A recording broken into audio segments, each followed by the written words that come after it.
sentimos como parte del pueblo de Dios. Y yo creo que eso es lo que Dios pide de su pueblo en general. Pero muchos de nosotros a veces no comprendemos eso, que Dios quiere que sintamos el dolor que siente otro miembro de la iglesia. Que lo que Dios pide siempre de nosotros, su pueblo, es que busquemos la unidad y busquemos el ayudarnos unos a otros. Amén. Y esa es la razón por la que nosotros estamos aquí en esta noche, y yo creo que de alguna manera también Dios es el que mueve las cosas. Dios es el que nos va llevando a donde Él quiere que vayamos. Amén. Y nosotros estamos ya por muchos años trabajando en la obra de Dios, en otros lugares, ¿verdad? Y hemos visto cosas grandes y maravillosas que Dios hace. Y precisamente el día de hoy llegó a la iglesia mientras estaba el servicio un hombre que estaba bien drogado, bien tomado, y llegó con su cuchillote allá. Él entró a la iglesia según queriendo robar a cualquiera que encuentre o que se deje, pero para gloria de Dios, en el momento en que él llegó era el momento de la administración después de la prédica, y estaba en la oración. Y él dice que vio que la gente se acercó al altar, o sea, vio que la gente estaba parada en el altar, y él fue directo al altar y queriendo agarrar a alguien que estuviera enfrente para asaltarlo. Pero en ese momento lo único que él sintió, dice que fue ganas de arrodillarse allá y suplicar perdón a Dios, porque dice que hay algo ahí que lo obligó a suplicar perdón a Dios. Y él, cuando se levantó de ese lugar, hermanos, él ya no estaba drogado, no estaba borracho, él estaba totalmente en sí. Y él dijo: yo sé que Dios vive, sé que Dios es real, y ya dejé ahí mi cuchillo, dice, porque mis intenciones eran asaltar a cualquiera que esté aquí, a cualquiera, dice, porque yo necesito para sobrevivir, para mi droga, para mi alcohol. Pero gracias a Dios, ¿verdad? Pudimos ver en ese momento, en la tarde, en la iglesia, que Dios siempre está guardando a su pueblo, y que nunca deja que las cosas sucedan solamente porque sí. Si algo sucede es porque Dios tiene algo que hacer con su pueblo. Dios está tratando con ustedes en esta iglesia, en este momento. Para muchos es difícil de creer, y muchos piensan: ¿cómo es posible que el pastor esté pasando por estas circunstancias? Pero en realidad, cuando Dios manda o deja que pasen las cosas, es porque algo nos quiere enseñar. Y ustedes como pueblo en esta ocasión tienen que aprender algo de lo que está sucediendo. Díganle al Señor en estos momentos, en estas circunstancias que están: enséñame, Señor. Abre mis ojos para que yo pueda mirar lo que me estás enseñando. Porque somos parte, ¿verdad? Son parte de esta iglesia. Y ustedes forman parte juntamente con el pastor. Y lo que Dios le está enseñando a su pastor en este momento, estando en el hospital, les voy a asegurar que no es lo mismo que ustedes van a aprender en estas circunstancias que están pasando. Porque Dios le va a enseñar a él ahí algo, pero a ustedes acá en la iglesia les va a enseñar otra cosa. Y Dios se los va a mostrar, les va a abrir sus ojos para que ustedes miren y aprendan en esta situación. Que no es para que uno se disperse y vaya y busque por otro lado, o simplemente diga: mejor ya no voy a ningún lado. Sino que es para qué, para que se unan más, para que se levanten más, para que digan: Señor, aquí estoy, haz de mi vida como tú quieras. En esta noche vamos a hablar del alfarero. Cuando Dios le dijo a Jeremías que se fuera a casa del alfarero, él se acercó y empezó a mirar el trabajo de este hombre. Un trabajo para muchos muy difícil, porque a veces el barro es difícil de moldear. Cuando el alfarero agarra el barro, lo empieza primero a mojar con el agua y lo empieza a amasar. Es algo doloroso para las manos, porque el barro luego tiene mucha suciedad, tiene piedritas que el alfarero tiene que ir sacando, donde se lastima a veces la mano. O sea, puede haber algo filoso que le puede cortar la mano mientras él empieza a mojar y amasar ese barro, la tierra que él va a formar en una vasija. Pero aún así él lo hace, empieza a amasarlo, echarle agua y hasta que encuentra la consistencia que el barro necesita y lo lleva a la rueda.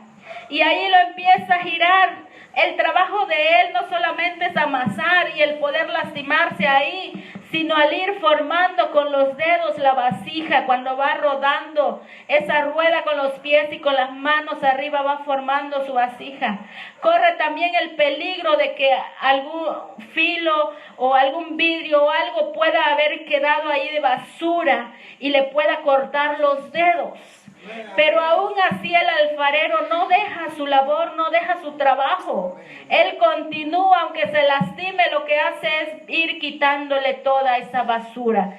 Si le quedó alguna piedrita, algún filo, todo él lo va quitando, va limpiando su barro mientras lo va trabajando. Y él veía a Jeremías el trabajo del hombre, la vasija casi terminada, pero de repente el alfarero lo mira y dice, pues no me quedó tan bonita como yo quería, o no la veo muy bien atractiva. Cuando ya la termine, como que nadie me la va a querer comprar, mejor la vuelvo a hacer de nuevo. Entonces él vuelve a amasar de nuevo ese barro, lo vuelve a desbaratar. Todo ese trabajo que ya había hecho es un trabajo perdido. Perdió tiempo, perdió trabajo, se agotó, se cansó. Y él lo puede hacer las veces que sea necesario. Puede ser 2, 3, 4 veces. No a la primera le salió. Y cuando uno empieza a hacer el trabajo, pues se tarda todo un día, 2 días, 3 días, hasta una semana. Y no logra hacer nada porque está aprendiendo. Y aún cuando ya aprendió el alfarero, no a la primera le sale bien. Vuelve a amasar su barro y comienza de nuevo. Y Jeremías estaba ahí mirando esta labor tan ardua. Y enseguida ahí el Señor le habla. ¿No puedo yo hacer con ustedes como hace este alfarero? El pueblo de Israel en el tiempo que Jeremías estaba como profeta, era un pueblo que se había metido a la idolatría. Era un pueblo que se había olvidado de que Dios, el Dios de ellos, el Dios de los israelitas, era un Dios de poder, un Dios vivo. Se olvidaron de que Dios es el que los llevó hasta esa tierra donde ellos se encontraban. Y empezaron a adorar ídolos. Su vida era una vida dura y difícil porque se habían dado al pecado. Y el pecado que ellos hacían, tal depravación había en ellos que eran peor hasta que los que vivían en esos lugares. Eran peor que los cananeos. ¿Por qué? Porque ellos conocían la verdad. Conocían de un Dios de poder, conocían de un Dios vivo, pero siempre le daban la espalda. Y por lo tanto su vida era más fea que de aquellos que solo adoraban ídolos desde su nacimiento. Cuando uno está sirviendo a Dios o cuando uno sabe de Dios y deja de llegar a la casa de Dios y se regresa al mundo, se vuelve peor que aquel que nunca ha conocido a Dios. Así estaba el pueblo de Israel. Conocían de un Dios verdadero. Conocían de un Dios que había hecho milagros y maravillas en Egipto y que con mano fuerte los sacó de Egipto y los llevó hasta Canaán y les dio la tierra prometida. Esa historia ellos todos lo sabían. Se conocían muy bien los libros de la ley.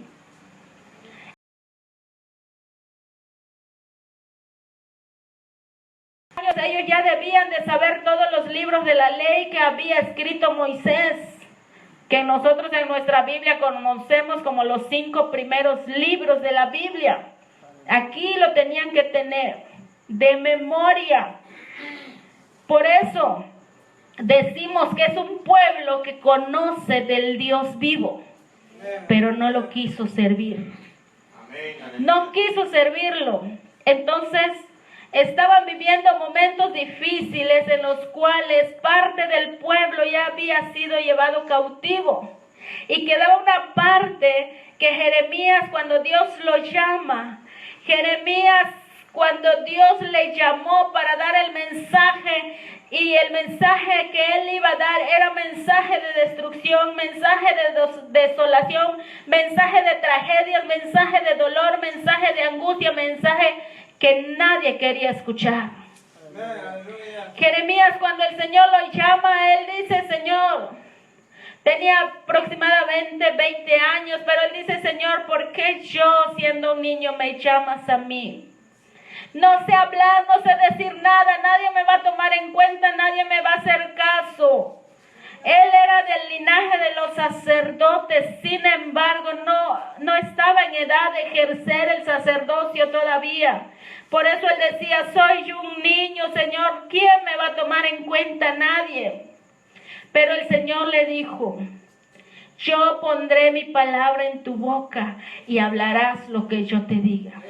El mensaje que Jeremías traía al pueblo era de juicio, era de destrucción, era de castigo. Y cuando él se levantó para dar el mensaje de Dios, nadie lo escuchaba. Todos se burlaban porque habían falsos profetas que decían: Babilonia no va a llegar aquí con nosotros. Los babilonios se van a rendir porque el Señor los va a destruir. El Señor no va a permitir que su pueblo escogido caiga en manos de los babilonios, en manos de aquellos hombres malos. Habían profetas falsos que decían: Dios ha hablado y ha dicho que los babilonios no llegarán. Pero Jeremías en sus mensajes siempre eran: Babilonia llegará, la destrucción llegará, nada quedará en este lugar, todos seremos llevados cautivos. ¿Por qué? A causa de todo lo que estamos haciendo. La abominación del pueblo era grande, que llevaban a sus hijos delante de los ídolos y los ofrecían y los pasaban por el fuego, cosa que era peor abominación a Jehová, porque él dijo: no tendrás dioses ajenos delante de mí, no ofrecerás a los ídolos nada, porque yo soy un Dios santo y celoso, dijo el Señor. Y él estaba diciendo todo el mensaje de Dios. La vida de Jeremías fue solamente llorar y llorar por un pueblo que no quería entender, que sus oídos estaban cerrados para Dios, que sus ojos estaban ciegos para mirar lo que venía enfrente de ellos.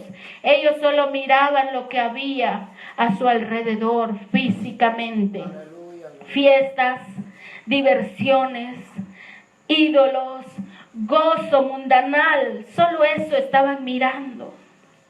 Jeremías empieza a hablar el mensaje de Dios. Cuando Dios le da a Jeremías el mensaje, él empezó a hablar.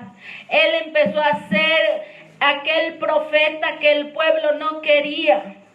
Aquel profeta que hablaba y decía: Dios viene a destruir este pueblo, pónganse a cuentas con Dios, vuélvanse a Dios, arrepiéntanse de su mal camino y Dios tendrá de nosotros misericordia. Pero nadie le escuchaba. Nadie quería escuchar a Jeremías. Aún el rey, dice la palabra de Dios, que el rey se enojó tanto que le dijo a Jeremías: no te queremos ver nunca más aquí. Lo desterraron, lo sacaron de la ciudad, lo echaron fuera.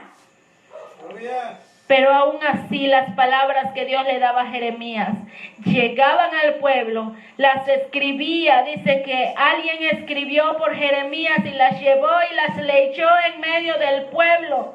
Y ahí se enojaban más y decían: Jeremías, no eres profeta de Dios, eres falso profeta, porque Dios ha dicho así. Y empezaban los falsos profetas a hablar todo lo contrario que decía Jeremías.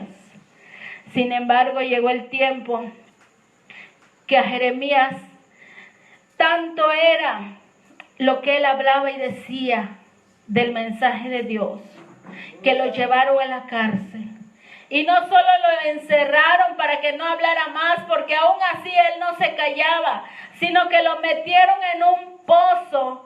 Y la gente dice, ¿verdad?, que esos pozos no eran pozos nada más de agua o de lodo, sino que eran esas cisternas donde se guardaba todo lo que eran los desechos, sobras de comida y lo del baño. Prácticamente una cisterna, un sumidero. Ahí es donde él estaba, imagínense ustedes. Hasta ahí estaba Jeremías. Era el castigo que le pusieron a Jeremías porque no cerraba su boca de dar el mensaje de Dios. Y aún en ese lugar él estaba gritando y diciendo, el mensaje de Dios es castigo y destrucción para este pueblo. El pueblo será llevado cautivo, esas ciudades quedarán asoladas, habrá fuego en abundancia, todo será quemado, todo será llevado de este lugar, nada quedará. Nadie hacía caso al mensaje de Jeremías. Jeremías llegó el momento que empezó a quejarse delante de Dios. Empezó a decir, Señor, no voy a hablar más de ti, porque tú solo me das palabras de destrucción, tú solo me das palabras de castigo, solo me das palabras de dolor, palabras de asolamiento, desolamiento de la ciudad, que seremos llevados cautivos, que seremos castigados, que el templo se va a desaparecer, que todo aquí, todo esto que miramos, esta gran ciudad, desaparecerá. Y no quedará nadie en este lugar porque será desolado. Y él dijo, Señor, no voy a hablar más de ti. Como dijeran aquellos niños, ¿verdad? Cuando se enojan y dicen, no oigo, soy de palo y tengo orejas de pescado, ¿verdad? Así estaba Jeremías. No, Señor, ya no me escucharé más. Ya no quiero hablar, Señor. Cierro mis oídos y cierro mi boca porque no quiero hablar más de ti, Señor. Se quejó delante del Señor. En el capítulo 12 encontramos las quejas de Jeremías. Señor, mira a los impíos, mira a los malos. Ellos están prosperando en su mal camino. Aquel que está robando sigue robando y le sigue yendo bien. Se está enriqueciendo cada vez más.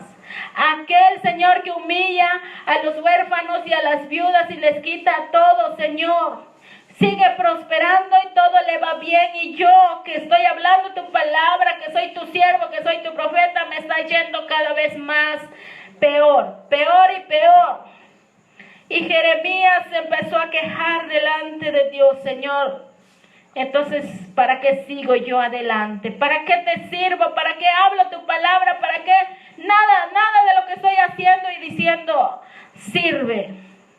Porque al contrario, el malo está prosperando en su maldad. No hay nadie que haga lo bueno. No hay nadie que siquiera piense en hacer lo bueno. Todos están quedando cada vez peor. La maldad está aumentando, Señor. Mientras más hablo del juicio que viene, más aumenta el malo su maldad. Y por ningún lado veo que tú hagas juicio, Señor. Por ningún lado veo que venga tu castigo aún. ¿Qué va a pasar, Señor? Mejor no hablaré más. Dijo, he dejado mi casa. Señor, no me dejaste tener familia, no me dejaste tener casa, no me dejaste tener heredad dentro de mi familia, no me dejaste vivir como sacerdote, no me dejaste ser lo que yo quería, Señor.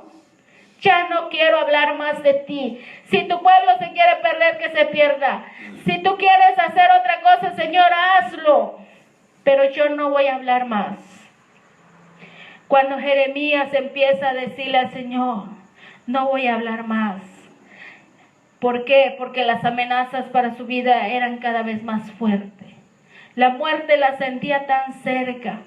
Solo él le decía, Señor, de nada sirve que yo hable tu palabra.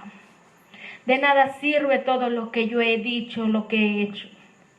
Y no se quedó con eso, sino que empezó a maldecir. En el capítulo 20, en el Versículo 14 en adelante nos habla la palabra de Dios. Él empezó a decir, maldito el día en que nací, y empezó a maldecir grandemente. Estaba tan enojado con Dios, con su vida misma, con todo lo que le estaba pasando, y diciendo, ¿por qué a mí me pasan tantas cosas malas y al malo, en vez de que le vaya mal, le va cada vez mejor? Señor, yo maldigo el día en que nací.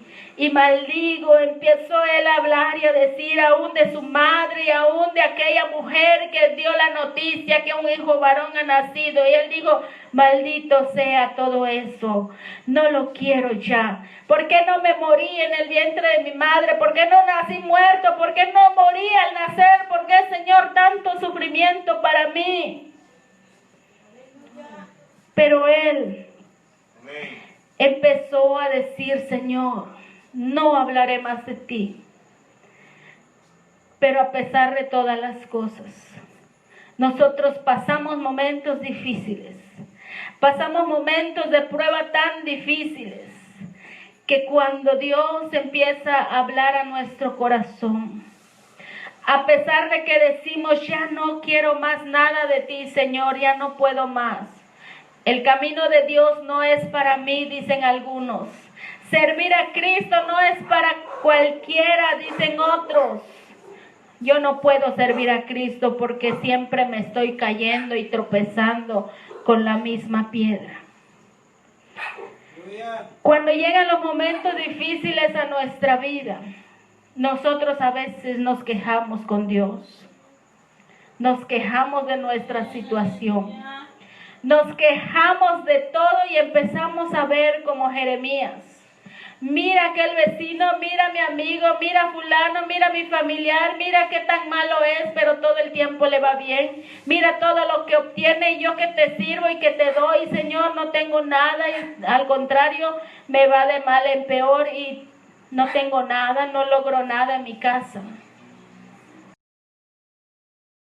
Se supone que si soy tu hijo y te sirvo, debería yo estar bien económicamente, en salud y en muchas otras cosas. Pensamos tantas cosas y decimos tantas cosas al Señor, le reclamamos todo, pero aún así el Señor es paciente con nosotros. Está trabajando con nuestras vidas como ese alfarero. Y que al Señor no le importa si nuestra vida que está trabajando con sus propias manos le está lastimando. No le importa al Señor si hay una piedrita ahí que le raspó la mano o si hay una astilla que ya le cortó y le está sangrando la mano. Sigue trabajando con nuestra vida. Sigue amasando nuestro barro ahí. Él no dice, pues no quieres, pues te tiro a la basura. Llega un momento que el alfarero que está trabajando ese barro, cuando no logra hacer nada bueno, dice, este barro es malo y no me sirve, solo estoy perdiendo el tiempo, lo tiro a la basura porque no me sirve a mí. Le puede servir a otro alfarero que hace vasijas más rústicas, que hace el barro más rústico, pero a mí no me sirve, y agarra y lo tira. Pero el Señor Jesús no hace eso con nosotros. Él aún así continúa formando nuestras vidas las veces que sean necesarias. No solo una, ni dos, ni tres, ni cuatro. Las veces que sean necesarias. Vuelve a amasar ese barro que es nuestra vida y nos vuelve a tomar para irnos formando. Quitando toda basura, quitando toda impureza. Cada cosa que pasa en nuestra vida puede ser una enfermedad, puede ser una falta de economía, puede ser una necesidad muy grande, una angustia, un dolor, no lo sé, una pérdida de algún familiar. Cualquier cosa que está pasando en nuestra vida, que nos daña, que nos lastima, es porque Dios quiere enseñarnos algo y algo malo nos está quitando. Está quitando a veces de nosotros esa impureza que es la infidelidad. A veces está quitando de nosotros toda gritería, está quitando de nosotros toda mentira, está quitando, Señor, de nosotros toda desconfianza, El Señor empieza a quitar todas esas obras de la carne, como la lujuria, la lascivia, la fornicación, la inmundicia, todo aquello que a Él no le agrada. Con cada proceso que estamos pasando, cada circunstancia, es lo que Él está haciendo, quitando y quitando todo aquello que no le agrada a Él, y nos va formando como Él quiere. Eso es lo que estaba haciendo Dios con Jeremías. Jeremías en ese momento se había enojado tanto que se quejó, empezó a mandar maldiciones, empezó a decir tantas cosas. ¿Qué es lo que hacemos cuando nos enojamos? Porque el enojo también tiene que quitarse de nuestras vidas. Todas las obras de la carne que habla la Biblia son cosas que tienen que irse de nosotros. Jeremías aún dice todavía lo tenía. Y Dios lo empezó todavía a transformar.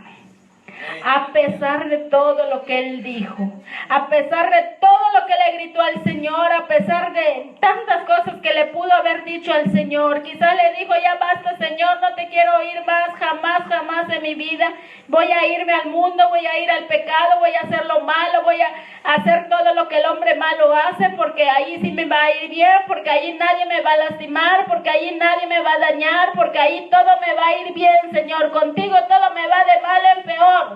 Así que me voy al mundo, Señor. Quizás eso dijo Jeremías. Y quizás nosotros un día lo hemos dicho. Pero el Señor está formando nuestras vidas a su manera. El Señor aún así de su enojo le empezó a hablar. Lo empezó a acariciar. Lo empezó a abrazar. Lo empezó a ministrar. El Señor nunca lo abandonó, nunca lo dejó, porque el Señor estaba mirando: Jeremías, necesitas tener amor. Jeremías, necesitas ver lo que yo voy a hacer. Jeremías, aún no ha llegado la hora. Jeremías, aún mi juicio no ha llegado y tú tienes que mirar lo que voy a hacer. Jeremías, levántate. Jeremías, te amo. Jeremías, levántate, que yo te voy a dar nueva fuerza. Jeremías, y el Señor empezó a hablarle al corazón de Jeremías. Y Jeremías empezó a decir: Señor, me sedujiste, Señor, me sedujiste. Fuiste mucho más fuerte que yo. Empezó, en otras palabras, el Señor a hablarle bonito a Jeremías, a enamorarlo de nuevo, a levantarlo desde allá abajo donde él se encontraba. Lo abrazaba el Señor, lo acariciaba. El Señor le decía: Jeremías, te amo. El Señor siempre nos dice: en tu momento más difícil, yo te amo, no te voy a dejar. Y en el corazón de Jeremías ardía ese fuego. Empezó a arder cada vez más fuerte ese fuego, de tal manera que él dijo: Señor, has sido más fuerte que yo. Me sedujiste una vez más, me levantaste, me llenaste de ti, de tu Espíritu Santo, de esa presencia gloriosa, y yo no puedo dejar de hablar de ti, y yo no puedo dejar de decir que tú eres un Dios grande, un Dios vivo, un Dios de poder, un Dios que cambia, un Dios que transforma. Tú eres un Dios que, a pesar de lo duro que nosotros somos, que a pesar de los malos y malagradecidos que somos, Señor, tú nos vuelves a levantar. El Señor está ahí siempre para nosotros. Jeremías fue un hombre que lloró y sufrió mucho. Él lloraba cada día por un pueblo que no quería entender la voz de Dios. Él lloraba cada día por ese pueblo y decía: Señor, ¿por qué este pueblo no puede sentir lo que yo siento aquí adentro de mi corazón? ¿Por qué este pueblo no puede mirar lo que tú quieres, Señor? Jeremías, cuando él se levanta y dice: Señor, no puedo permanecer callado, no puedo dejar de hablar las palabras que has puesto en mi boca. Cuando el Señor nos llama, cuando el Señor viene, Lo único que Él quiere es levantarnos. Lo único que Él quiere es que sigamos adelante. Él no quiere que miremos hacia atrás. Él no quiere que miremos cómo los malos están prosperando. Él no amigo que no le sirve. Él quiere que miremos hacia el frente, que avancemos cada día más, que ese fuego de su Espíritu Santo esté en nosotros.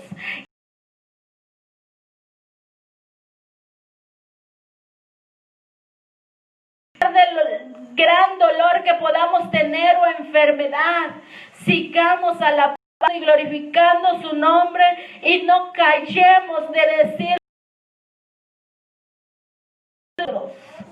nosotros somos el pueblo del Dios vivo.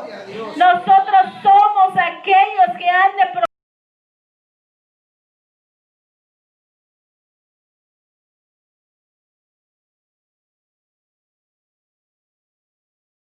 cuando Dios toma la vida de Jeremías, Él levanta con nuevas fuerzas y a partir de ese momento dijo: yo quiero que tú me formes como tú quieres. Yo quiero que quites de mí todo lo que tengas que quitar. Hasta el fin de mis días, Señor, yo te serviré. Y él recordaba: Señor, así como me dijiste un día,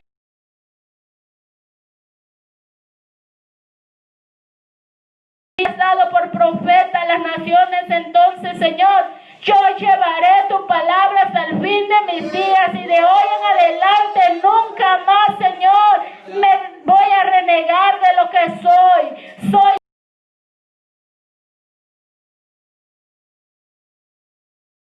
palabra del Dios Altísimo. Y entonces Jeremías se levanta nuevamente y él pudo mirar la destrucción de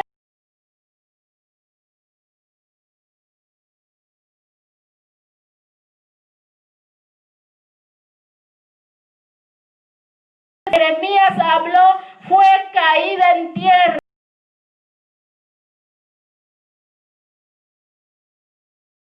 Jeremías había dicho y hablado, fue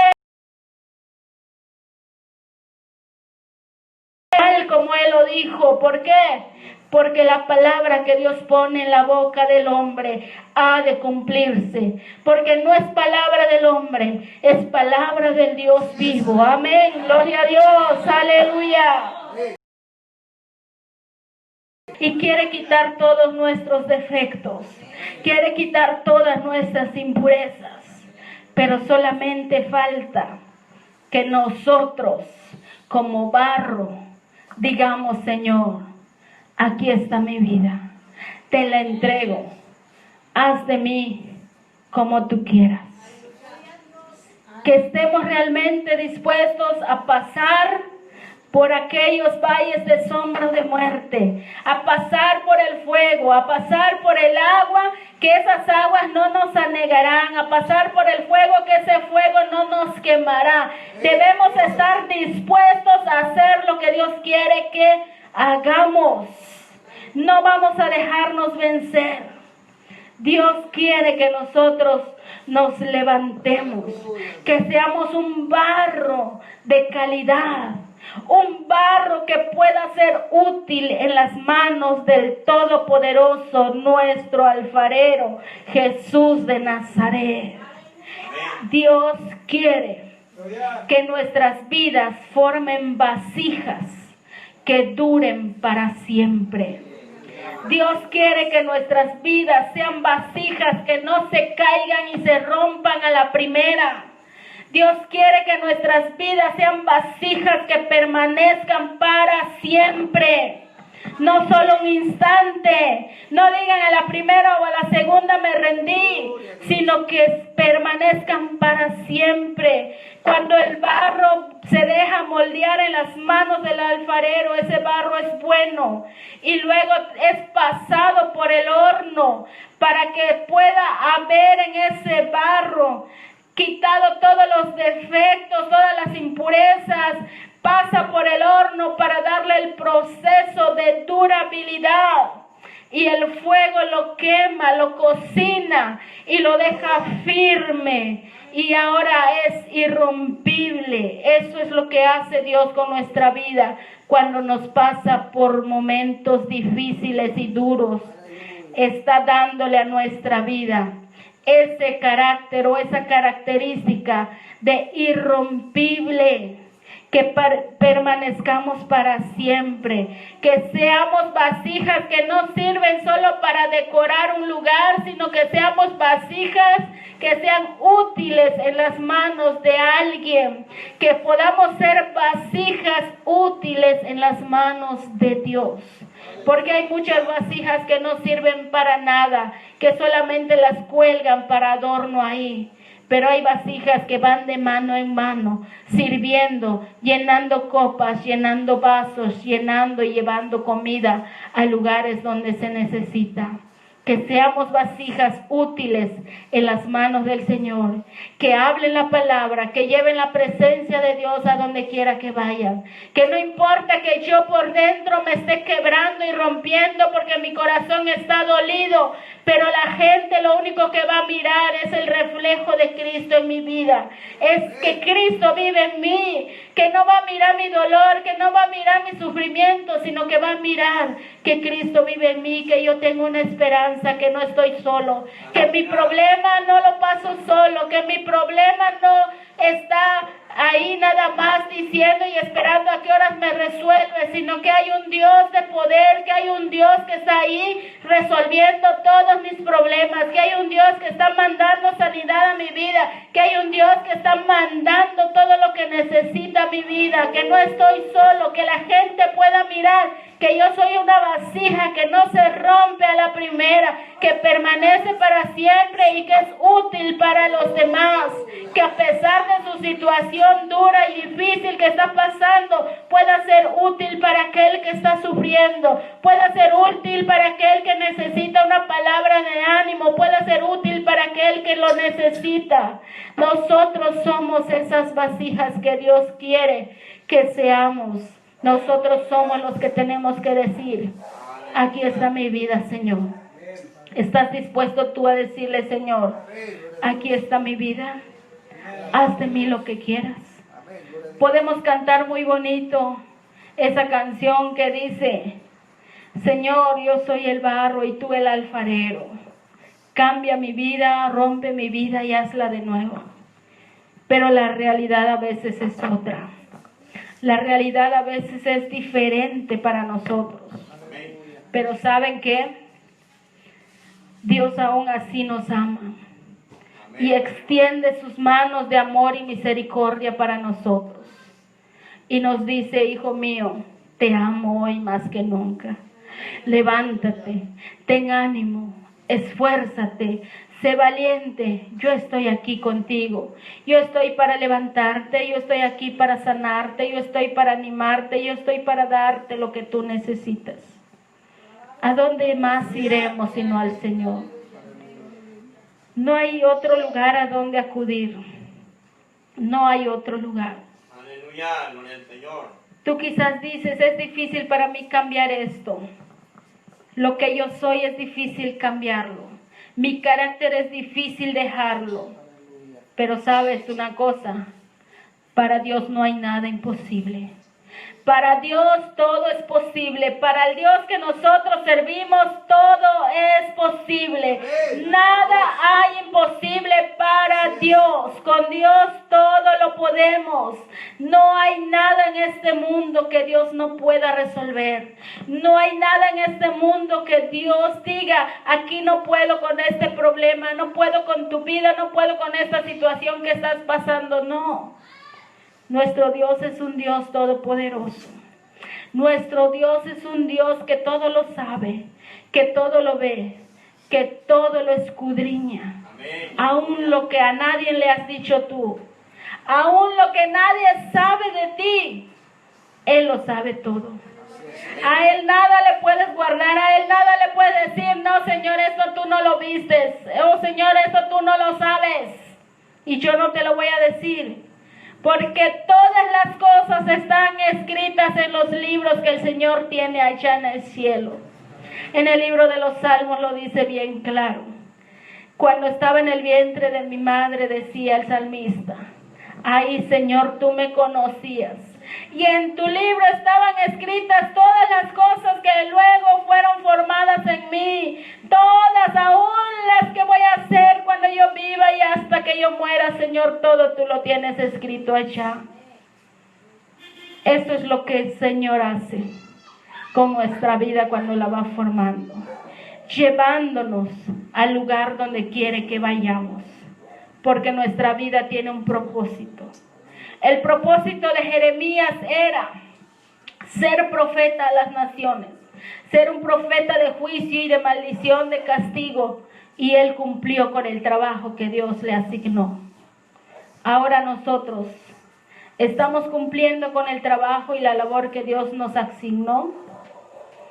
Si no es así, entonces es momento que digamos, Señor, aquí está mi vida. Yo quiero entender, Señor, cuál es el trabajo que has puesto para mí. ¿Cuál es la labor que tengo que hacer en tu obra, Señor? Si tú me has llamado a servirte, ¿qué es lo que tengo que hacer? Es momento de que tú le digas, Señor, aquí estoy. Llévame al lugar donde me tienes que llevar. Enséñame lo que he de hablar. Muéstrame lo que he de hacer en tu obra. Yo les invito en este momento a ponerse de pie y acercarse al Señor en esta noche. Y tú dile, Señor, yo quizás estoy luchando con esto, Padre, no sé con qué estás luchando, lo que no puedes cambiar de tu vida, pero el Señor lo puede quitar de ti. El Señor te va a ayudar. Si tú quieres un cambio de vida, el Señor te puede dar. El Señor Jesús, aquel que murió en una cruz por ti y por mí, aquel que derramó su sangre preciosa por ti, está en esta noche aquí en este lugar y te dice que te ama y que como el barro Él quiere cambiar y transformar tu vida. Él puede hacerlo todo porque para Él no hay nada imposible. Él te puede dar una vida nueva. Él te puede dar lo que tú estás pidiéndole a Él en esta noche. Amén. Puestos de pie y oremos. Amado Dios que moras en los altos cielos, gracias, Señor, te damos por tu palabra. Gracias, amado Jesús. Oh, mi bendito Salvador. Tu palabra ha sido hablada, mi Dios amado. Tu palabra, Padre Santo, es fiel y verdadera. Oh, mi amado Jesús, así como tú trataste a Jeremías, mi Dios amado, cuando lo llamaste y le dijiste, desde el vientre de tu madre te conocí y te di por profeta a las naciones. Oh, Señor Jesús, aquí está tu pueblo, mi Dios amado, reconociendo, Señor, que aún desde el vientre de su madre tú lo has llamado, lo has traído a tus pies, Señor Jesús. En este momento, Padre Celestial, en esta hora, mi Dios amado, pido, Señor Jesús, de ese glorioso Espíritu Santo. Oh, mi Jesús amado, ese fuego que había en Jeremías, ese fuego que él no podía soportar, ese fuego de tu hermosa presencia, Espíritu Santo, ese fuego, Señor,